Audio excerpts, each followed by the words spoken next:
जय श्री कृष्ण विद्यार्थियों।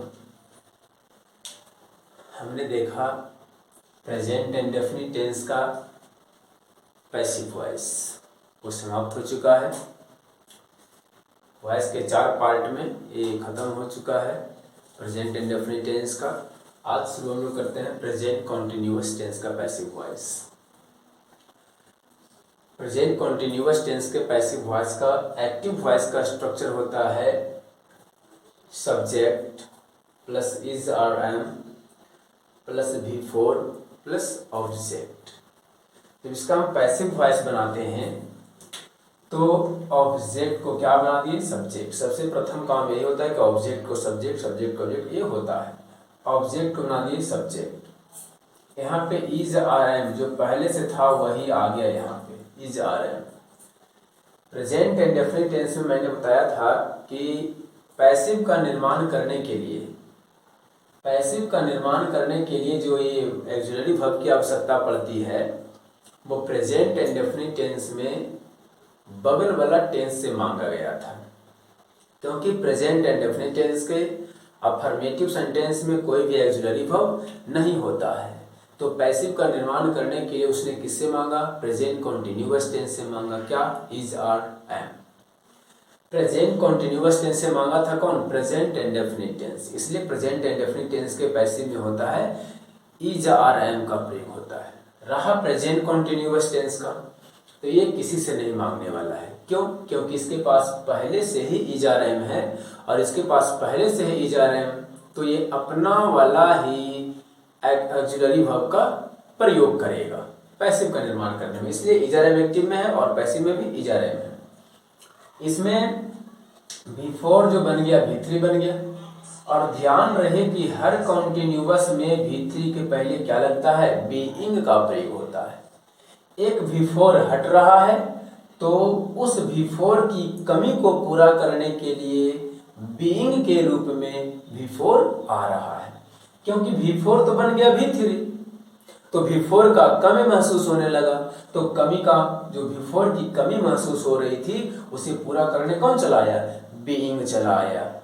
इसलिए हर पैसिव में जब V4 रहेगा ना तो हर V4 के पैसिव में V3 के जस्ट पहले हम बीइंग का प्रयोग करेंगे। रहा कि बीइंग को हम जगह कहाँ देंगे स्ट्रक्चर में, वो अफर्मेटिव सेंटेंस हो या नेगेटिव सेंटेंस हो या इंटरोगेटिव सेंटेंस हो, किसी में भी हो, V3 के जस्ट पहले ही बीइंग का हम प्रयोग करेंगे। और ये सब्जेक्ट क्या बन गया, सब्जेक्ट बन गया ऑब्जेक्ट, और ऑब्जेक्ट के पहले प्रीपोजिशन बाई आप पहले से जान रहे हैं, प्रेजेंट इंडेफिनिट टेंस में आपने सीखा देखा। अब मैं इसके एग्जांपल ले लेता हूं कि आई एम प्लेइंग बॉल, मैं गेंद खेल रहा हूं। अगर इसका हम पैसिव बनाना चाहें, ये कौन सा वॉइस हो गया, एक्टिव वॉइस। अब बनाना क्या है, पैसिव वॉइस।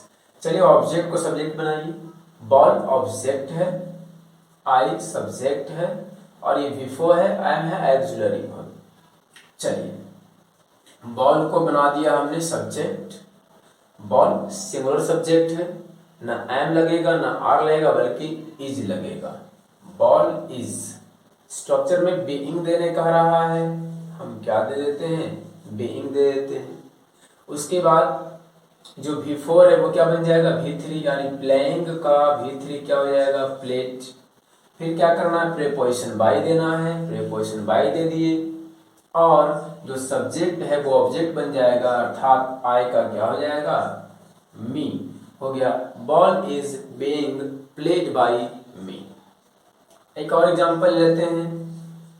अगर कहें निगेटिव एग्जांपल लेते हैं, भले स्ट्रक्चर अफर्मेटिव का, लेकिन निगेटिव इसमें बना सकते हैं, इजी है। इज आर एम के बाद ही क्या लगा देंगे, नॉट लगा देंगे, तो ये आसानी हो जाता है बनाने के लिए, कोई दिक्कत नहीं है। हम इसमें ले लेते हैं कि स्ट्रक्चर निगेटिव का भी।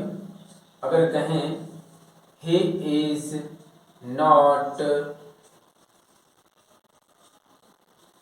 Teaching you, he is not teaching you. अगर इसका हम पैसिव बनाना चाहें तो ऑब्जेक्ट को सबसे पहले सब्जेक्ट बनाएंगे, यू आ जाएगा, यू आर। निगेटिव है ना, नॉट लगाएंगे, यू आर नॉट। और बीइंग, क्योंकि हम कह चुके हैं बीइंग का प्रयोग जब भी होगा तो V3 के जस्ट पहले होगा। अफर्मेटिव हो, निगेटिव हो या इंटेरोगेटिव हो। नॉट बीइंग और टीचिंग का क्या होता है V3? टीचिंग का V3 होता है टॉट। टॉट प्रीपोजिशन बाय हो जाएगा और ही का ऑब्जेक्ट क्या होता है? हिम होता है। चलिए हिम हो गया।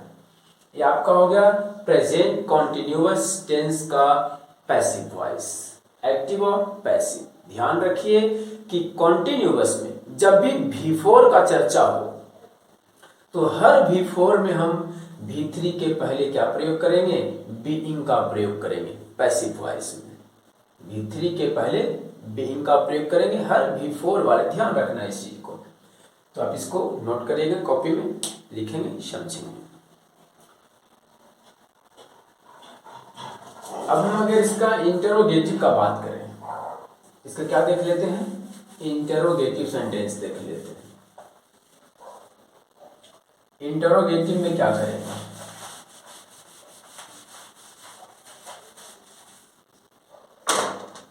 देख लीजिए।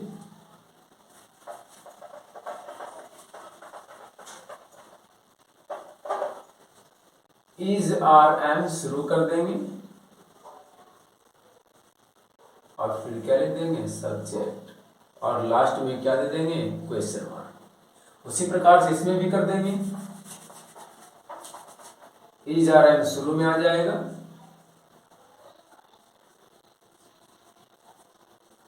सब्जेक्ट आ जाएगा, और इसमें भी लास्ट में क्या कर देंगे? Question mark. बाकी सब वैसे ही रहेगा। इज आर एम का इज आर एम हो गया, और ये सब्जेक्ट बन गया क्या? ऑब्जेक्ट, और ये ऑब्जेक्ट क्या बन गया? सब्जेक्ट। V4 क्या बन गया? V3। सब कुछ इसी प्रकार से, बस इंटरोगेटिव है। इंटरोगेटिव में क्या होता है? ऑक्सिलरी वर्ब चलाता है शुरू में। तो जब से एक्टिव में शुरू में था ऑक्सिलरी वर्ब, तो पैसिव में भी हो गया शुरू में ऑक्सिलरी वर्ब। इंटरोगेटिव का पैसिव इंटरोगेटिव होता है। स्ट्रक्चर समझ गए होंगे। जब प्रेजेंट एंड डेफिनिट टेंस आपने देखा है तो प्रेजेंट कॉन्टिन्यूअस उसी प्रकार का होता है। मीन्स जैसे प्रेजेंट एंड डेफिनिट का नेगेटिव इंट्रोगेटिव बना, नेगेटिव बना, उसी प्रकार से इसका भी नेगेटिव इंट्रोगेटिव बनता है। अब हम देखते हैं इसका एग्जाम्पल, उदाहरण। ये भी एक्टिव वॉइस। अगर कहें कि are they singing a song, are they singing a song, इसका पैसिव वॉइस बनाते हैं। हो जाएगा इज। इज से शुरू क्यों करेंगे? क्योंकि हमें पता है कि ऑब्जेक्ट क्या बनने वाला है? सब्जेक्ट, और इसमें ऑब्जेक्ट क्या है? A song. ए सॉन्ग है ऑब्जेक्ट, ये बनेगा सब्जेक्ट, तो सिमिलर सब्जेक्ट बनेगा। उसके लिए आगे पहले से इज। अब सब्जेक्ट बना देंगे ए सॉन्ग, ये सब्जेक्ट बन चुका है पैसिव का। उसके बाद क्या देना है? बीइंग, क्योंकि बीइंग का प्रयोग जरूरत तब कहाँ होगा? V3 के पहले होगा, चाहे अफर्मेटिव हो, नेगेटिव हो, इंटरोगेटिव हो। बीइंग और V3 हो जाएगा। सिंग का V3 क्या होता है? संग बाय, और दे जो सब्जेक्ट है वो बन जाएगा ऑब्जेक्ट, तो क्या होता है? दे का देम होता है। अब फिर एक एग्जांपल ले लेते हैं, उसमें नॉट डाल देंगे, निगेटिव भी देख लेते हैं। अगर कहें is she not abusing anybody, इसमें ऑब्जेक्ट क्या हो गया? एनीबडी हो गया। जब इसका हम बनाएंगे पैसिव वॉइस तो एनीबडी सिंगुलर सब्जेक्ट होगा। अगर वो सब्जेक्ट का काम करेगा तो वो सिंगुलर सब्जेक्ट का काम करेगा, यानी ये भी क्या लेगा? इज लेगा, और उसके बाद ये ऑब्जेक्ट क्या बन गया? सब्जेक्ट। निगेटिव है तो सब्जेक्ट के बाद ही नोट लगता है। इंटरोगेटिव सेंटेंस में नोट लगा देते हैं। फिर क्या दे देंगे? स्ट्रक्चर के अनुसार बीइंग दे देंगे। V3 के पहले बीइंग पड़ता है, और अब्यूजिंग का V3 क्या हो जाता है? एब्यूज्ड हो जाता है। क्या हो जाता है? एब्यूज्ड। एब्यूज्ड बाय, और सी का क्या हो जाएगा? हर हो जाएगा। आपका होगा क्वेश्चन मार्क। ये आपका बन गया प्रेजेंट कॉन्टिन्यूअस टेंस का इंटरोगेटिव का पैसिव वॉइस हो गया। उम्मीद करते हैं समझ गए होंगे। अच्छी तरह से आप इसे कॉपी में नोट भी कर लेंगे।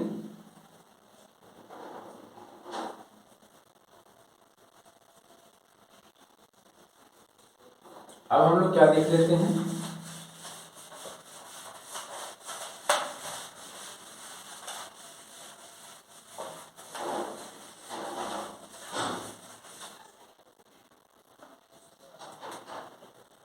अब हम लोग देख लेते हैं क्या, हु का पैसिव वॉइस देख लेते हैं।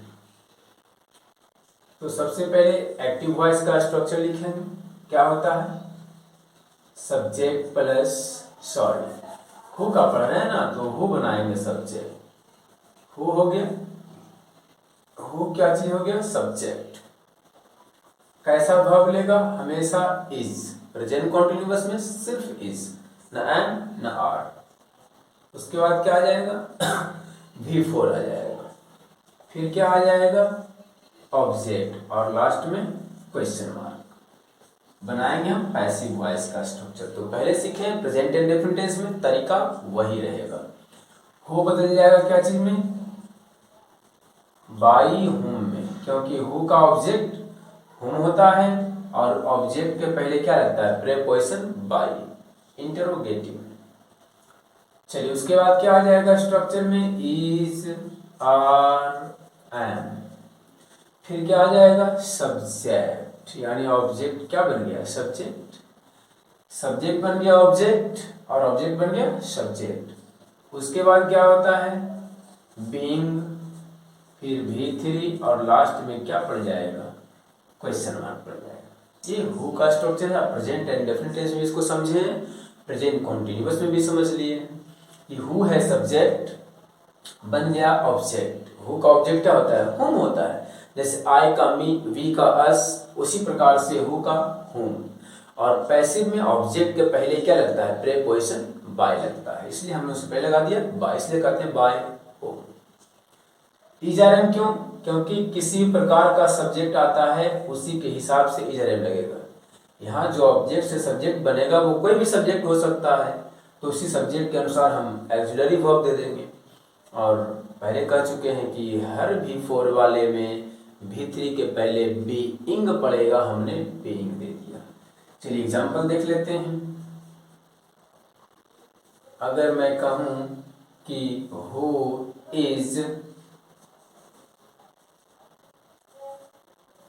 Cleaning A car, who is cleaning A car, who is cleaning A car, कौन एक कार साफ कर रहा है। तो एक कार इसमें हो गया ऑब्जेक्ट, हु हो गया subject.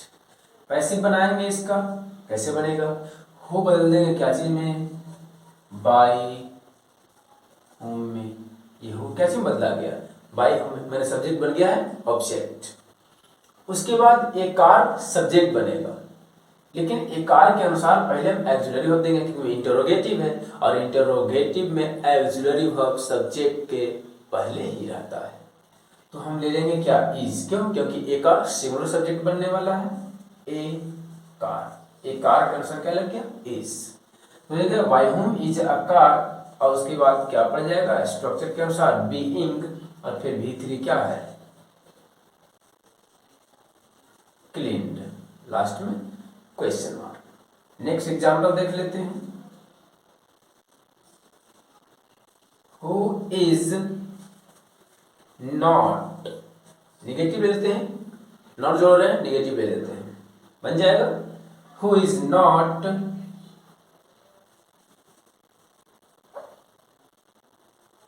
Eating mangoes, who is not eating mangoes, कौन आम नहीं खा रहे हैं। एक से अधिक आम है, मैंगोज है, एक से अधिक की बात है, एक से अधिक आम की बात है।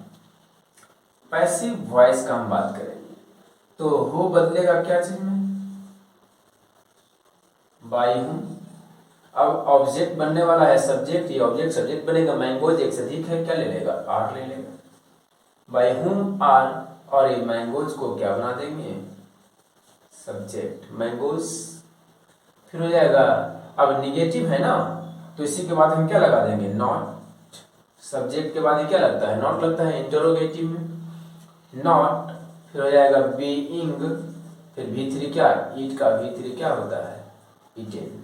लास्ट में क्या हो जाएगा, क्वेश्चन मार्क। तो ये प्रेजेंट इंडेफिनिट टेंस का, सॉरी ये प्रेजेंट कॉन्टिन्यूअस टेंस का ये हु का हो गया। इंटरोगेटिव में ये क्या हो गया, हु हो गया। इसके पहले आपने अफर्मेटिव देखा, निगेटिव देखा, अब ये हो गया क्या, इंटरोगेटिव में हो गया।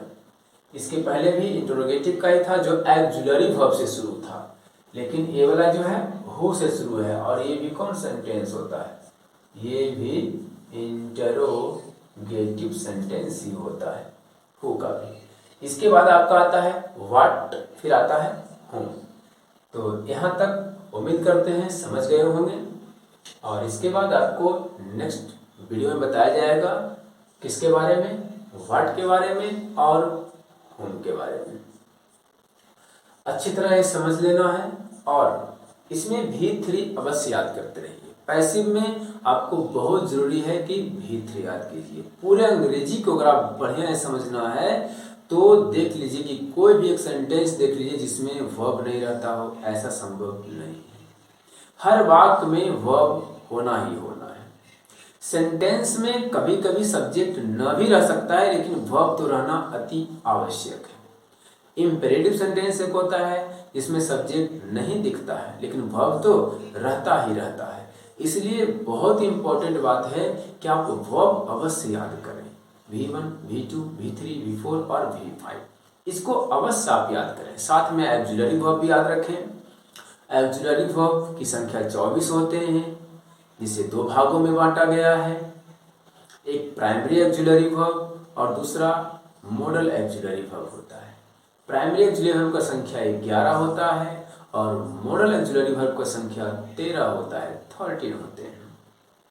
वो कौन कौन है primary auxiliary verb? 11 is, are, am, was, were, have, has, had, do, does, did, ये आपका 11 हो गया।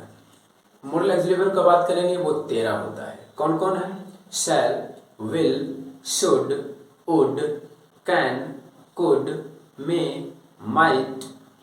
फिर आपका होता है ought to, must, used to, need और डेयर होता है। ये आपका 13 हो गया आपका मॉडल एक्जुलरी वर्ब। तो ये भी याद रखना जरूरी होता है। लेकिन V3 पैसिव में तो अति आवश्यक है। वर्ब ही पूरे कमाल का है। पूरे अंग्रेजी में आपको वर्ब काम करेगा, इसलिए याद रखें कि वर्ब अवश्य याद करें। अगर अंग्रेजी को समझना है, पकड़ बनाना है, मुट्ठी में लेना है अंग्रेजी को, तो वर्ब अवश्य याद करें। जिसका वर्ब क्लियर, उसका अंग्रेजी क्लियर ही क्लियर रहता है। इसलिए आप आज से अभी से, समझ रहे हैं ना, आज से अभी से वर्ब याद करना शुरू कर दीजिए। जी हाँ, फिर मिलते हैं नेक्स्ट वीडियो में। जब तक सुरक्षित रहें, सलामत रहें।